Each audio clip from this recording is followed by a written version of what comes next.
لولا اول ما صحيت من النوم بتبص على التلفزيون ولقت نفسها فاتحه لايف. خافت وبعدت عن التلفزيون على طول لان اللي موجوده في اللايف دي مش هي، ممكن يكون حد سرق شكلها، بس واقفه دلوقتي ومش فاهمه اي حاجه من اللي بتحصل. ولقت اللي واخده شكلها جت وبتحاول تفتح عليها الباب، وجايبه معاها واحده تانية. البنت اللي جايباها دي ميته اصلا من حوالي 5 سنين، وشافت نفسها في اللايف تاني، والمره دي كان معاها مسدس وهتموت نفسها قدام كل الناس. وكانت خايفه لان ممكن لو ماتت في البث المباشر تموت كمان في الحقيقه. وقبل اللي بيحصل ده بكام يوم كانت قاعده وفاتحه لايف عادي وما كانش في حاجه. هي بتشتغل على موقع كده مش كويس على النت، بتفتح لايف وتعرض نفسها للمتابعين اللي موجودين في الموقع. بيكتبوا لها في الشات وبيطلبوا منها حاجات عشان تعملها، ومقابل كده بيبعتوا لها هدايا وفلوس. ترتيب الحساب بتاعها في الموقع عمال بينزل وبقت رقم 60، يعني في قبلها 59 بنت الحسابات بتاعتهم اعلى منها. وكل ما بتعمل حاجات مجنونه اكتر ترتيبها بيبقى احسن لحد ما توصل تبقى الاول او التاني. في واحد من المتابعين داخل بحساب جديد ومش حاطط اسمه ولا حاجه، وبيقول لها انا مستعد ابعت لك فلوس كويسه بس تعملي حاجه ما اتعملتش خالص قبل كده. وطلب منها ان هي تمسك سكينه وتموت نفسها في اللايف قدام كل الناس. عملت له بلوك بس دخل من حساب تاني، ولا انت ما ردتيش عليا في الطلب اللي طلبته منك. قال لها ما تتجاهليش كلامي، وانت حياتك اصلا ملهاش لازمه، فموتي نفسك وانا هدفع لك 500. واللي بيحصل ده جه في مصلحتها وخلى الترتيب بتاعها يعلى ويبقى كويس. وكل الناس كان عاجبهم الموضوع وبيطلبوا منها ان هي تموت نفسها، وقاعدين يشجعوها ويبعتوا لها في فلوس وهدايا عشان تعمل كده. وفعلا مسكت السكينه وموتت نفسها، بس طلعت ان هي عامله مقلب فيهم وما موتتش نفسها بجد. عملت كده عشان تسخن الدنيا وضحكت عليهم وخدت الفلوس. اتصل بيها واحد اسمه تينكر بوي، وطلع ان هو اللي كان داخل بالاكونت الغريب ده وبيقول لها تموت نفسها. وكانوا متفقين مع بعض على كل اللي حصل عشان يشجعوا الناس ان هم يبعتوا لها فلوس. واهم حاجه ان هي استفادت وخلت ترتيب الاكونت بتاعها يبقى احسن من الاول. هي تعرفوا من على الموقع وتصاحبوا شويه وبقوا يتكلموا، وسالته لو كان لقى شغل ولا لسه، فقال لها انه لسه بيشوف. قالت له ما تقلقش، انت مهندس كمبيوتر وشاطر في مجالك، واكيد قريب قوي هتلاقي وظيفه تكون كويس. لقيت ان في واحد اسمه بارني بيتصل بيها، فقالت لتينكر بوي ان هي تعبانه ومحتاجه تاخد دش وتنام، وهيبقوا يكملوا كلامهم بعد كده. وقفلت معاه على طول ودخلت تكلم بارني لان ده بيبعت لها فلوس، لكن تندر بوي مش هيبعت لها حاجه، وبيقول لها انه شافها في اللايف وكان مبسوط وقعد يبعت لها فلوس. هي دلوقتي موجوده في المحل عند امها عشان تخليها تعمل لها شعرها. قعدت تتكلم وتضحك مع اخوها جوردو، ووريته الفيديو بتاعها لما كانت في اللايف وموتت نفسها بالسكين، وهو قعد يضحك على اللي بتعمله وبيقول لها انت بتعملي حاجات مجنونه. هي دلوقتي رجعت البيت وجابت شويه حاجات هتستخدمها في اللايف اللي جاي، وبتتكلم مع واحده تعرفها من على الموقع وبتقول لها ان ممكن يعملوا لايف سوا ويستفيدوا هما الاتنين. بس البنت اللي بتكلمها قالت لها لا، هي ما بتحبش تعمل لايف مع حد وبتحب تكون لوحدها. بارني اتصل بيها وقال لها انه جايب لها هديه، واتفقوا ان هما يتقابلوا في فندق رويال الاسبوع الجاي. وبعد كده مراته تقريبا دخلت عليه فلحق نفسه وقفل اللابتوب على طول، وعشان ما تنساش فسجلت الميعاد اللي هيكون موجود فيه عندها. ابتدت اللايف بتاعها وناويه ان هي توصل لترتيب يكون احسن من اللي هي فيه. قاعده تاكل اللحمه بشكل مستفز، وده خلى المتابعين اللي عندها يتفاعلوا معاها ويبعتوا لها فلوس وهدايا وترتيبها عالي زي ما هي كانت عاوزه. ولما شافت كده كانت مبسوطه قوي وقعدت تحتفل مع المتابعين وبتشكرهم عشان وصلوها للترتيب ده. بس فجاه لقت ان ترتيبها نزل تاني، والناس اللي موجودين في اللايف عددهم عمال بيقل عشان بيطلعوا من عندها وبيخشوا لايف بتاع واحده اسمها برنسس. فتحت اللابتوب بتاعها ودخلت اللايف عند برنسس، ولقيتها بتقول للمتابعين اللي عندها ان هي هتعمل لهم حاجات مجنونه، بس الاول يقنعوا الناس ان هم يطلعوا من اللايف بتاع لولا وينزلوا الترتيب بتاعها 10 مرات. هي دلوقتي موجوده في مكان وقابلت برنسس هناك، وبرنسس عماله بتستفز فيها، بس لولا قالت لها اللي انت عملتيه ده مش فارق معايا خالص، انت خدت الترتيب بتاعي بس انا هجيبه تاني وهوصل للي احسن منه. وبعد كده لولا دخلت اوضه في المكان ده عشان تعمل لايف مع بنت تاني. اول ما صحيت الصبح مسكت اللابتوب عشان تخش على الحساب بتاعها على الموقع زي ما بتعمل على طول، بس لما بتيجي تكتب اسمها والباسورد بتاعها الموقع بيقول لها البيانات اللي انت دخلتيها دي غلط. وقاعده تحاول بس مش قادره تفتح الحساب بتاعها خالص. شكت ان ممكن يكون الحساب اتمسح، فبحثت عنه على الموقع لقيته موجود فعلا، بس المشكله ان في حد فاتحه دلوقتي والحساب اونلاين. ولقيت نفسها فاتحه لايف وفي متابعين كتير قوي في اللايف ده. قلقت عشان مش فاهمه ايه اللي بيحصل، وحاسه ان في حد موجود معاها في البيت. خدت اللابتوب بتاعها وقامت عشان تطلع بره للاوضه التانيه اللي فيها اللايف، وحاسه ان هي لما تفتح الباب هتلاقي واحده تانيه شكلها واقفه قدامها، لكن ما لقيتش في حد موجود. بس التلفزيون كان شغال ومفتوح عليه الحساب بتاعها وهي طالعه لايف، وفي الحقيقه هي كانت نايمه ومش طالعه لايف ولا حاجه. اتصلت بخدمه العملاء بتاعه الموقع، فرد عليها واحد ابتدت تفهمه اللي حصل، وبتقول له ان الحساب بتاعها اتسرق منها وهي مش قادره تدخل عليه، وفي حد فتح لايف وعمال ياخد فلوس من المتابعين اللي عندها، وطلبت منه انه يجيب لها الحساب او يقفله خالص بشكل مؤقت.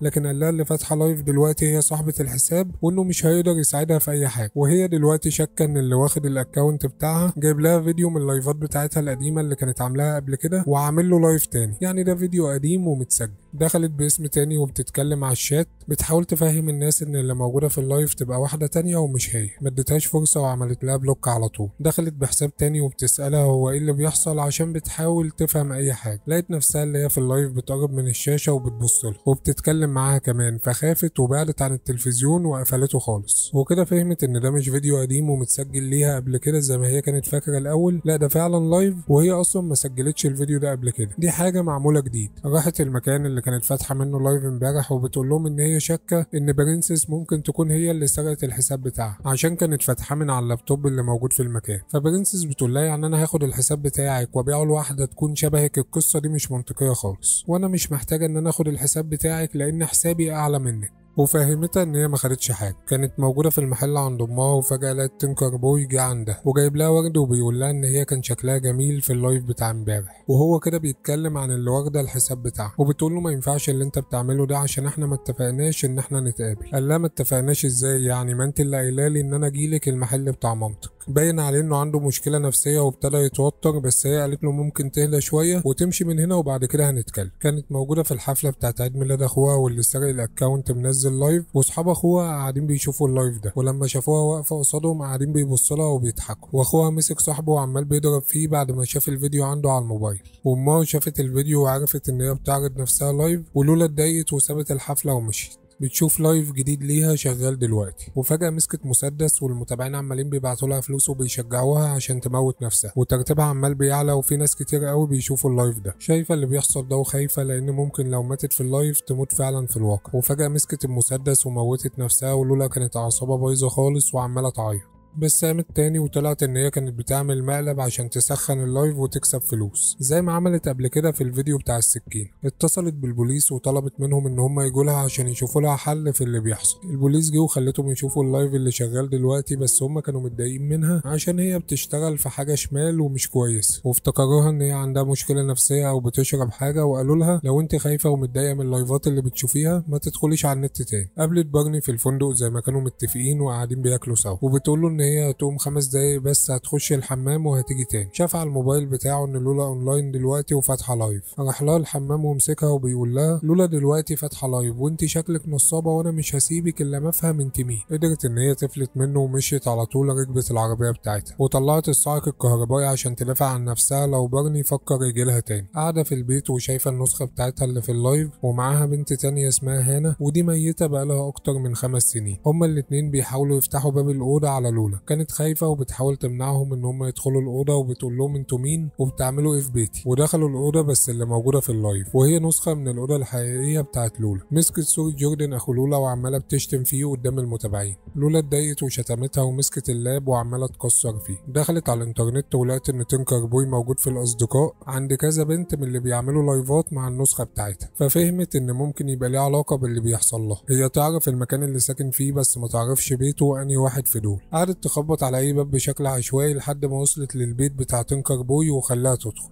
بيتكلموا سوا، بيقول لها انه ما يعرفش حاجه عن الموضوع اللي بيحصل لها ده، بس هو هيساعدها ومش هيسيبها. وبيقول لها خليكي قاعده معايا دلوقتي لغايه ما نوصل لحل، لان البيت عندك ممكن ما يكونش امان ان انت تقعدي فيه. كانت نايمه ولما صحيت شافته وهو بيتكلم مع النسخه بتاعتها في اللايف، وبتقول له انا قاعده معاك اهو، يعني انت متاكد ان اللي في اللايف دي حد تاني ومفيش مشكله بالنسبه لك، انت سايبني وبتكلمها عادي، يعني انت تعرف حاجه عن اللي بيحصل لي ده. وبيقول لها ان في حاجه هو ما يعرفش الحاجه دي ايه بالظبط، بس بتدخل على البنات اللي موجوده في مواقع اللايف وتاخد نسخ منهم والنسخ دي بتستخدمهم بعد كده. دخلت لقت اللابتوب بتاع تينكر بوي مفتوح عليه فيديو شات، والنسخه بتاعتها بتسال على تينكر بوي وبتقول لها انت شكلك الجيرل فريند بتاعته. والنسخه بتاعتها مش ملاحظه ان في شبه ما بينهم هما الاتنين وبتتعامل معاها كانها واحده عاديه خالص. وصلت البيت حطت الكاميرا وقعدت وخلت شاشه التلفزيون تبقى في ظهرها، ودخلت بحساب تاني وبعتت لها 50,000 عمله على الموقع، وهي بتديها الفلوس دي عشان تخليها تفتح معاها لايف. ولولا بتقول لها احنا هنلعب لعبه سوا، اللي انا هعمله انت هتعمليه. قعدت تعمل حاجات وبتخلي النسخه بتاعتها تقلدها، والناس كلها كانوا شايفين اللي بيحصل ده. وقعدت تقول كلام وبتخلي النسخه بتاعتها تقول نفس الكلام ده، بتقول لها انت سرقت وشي بس انا دلوقتي هجيبه تاني. وخبطت وشها في المكتب اللي قدامها والدم بقى نازل، بس النسخه بتاعتها لما خبطت نفسها ما حصلهاش حاجه، بس فجاه النسخه بتاعتها اتحولت وخلت ان يبقى في دم في وشها. والناس ابتدوا يفهموا ان اللي قدامهم دي برنامج على الكمبيوتر ونسخه من لولا، وعشان تاكد لهم كده فخبطت وشها تاني. ولولا طلبت منها ان هي تديها الباسورد بتاع الحساب، وعشان هما بيلعبوا لعبه فلازم تعمل اللي بتطلبه منها. في الاول ما كانتش عاوزه تعمل كده، بس لولا خلت الناس تبطل تبعت لها هدايا، وقدرت ان هي تضحك عليها وتخليها تبعت لها الباسورد. عينيها مزغلله ودايخه ومش عارفه تشوف كويس مطرح ما كانت خبطت دماغها في المكتب.